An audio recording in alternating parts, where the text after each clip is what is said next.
Welcome back, chemistry fans. Very sorry I'm not here today. That's okay. You're still going to make progress on something called orbital diagrams. It's just like an electron configuration. However, it's just a visual version of it, where the other one uses 1S's or uses numbers and letters and then superscripts.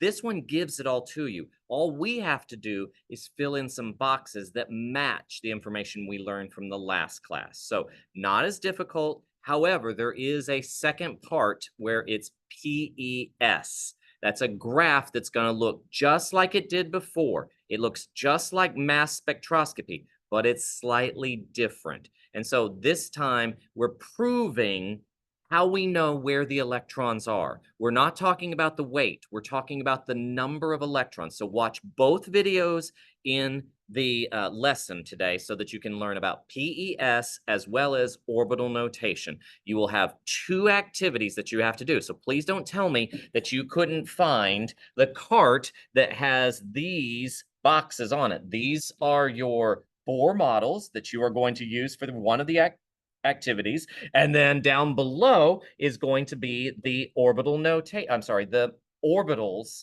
model that you're going to also use. So I've got two activities that I want you to participate with, and I want you to take pictures of so that you can prove that you're participating, so that you can write your little summaries in the labs. You're going to incorporate that into it. Let me share with you my screen so you can also see what is going on with the lesson here. So if you get into today's agenda, you will notice the objectives. You can click through that if you would wish. You can enjoy all of the songs showing you the electron configuration and the Bohr models for every single element.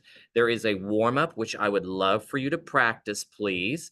And it has the answer so you can figure out, do you really know what electron configuration is? I go through the answers.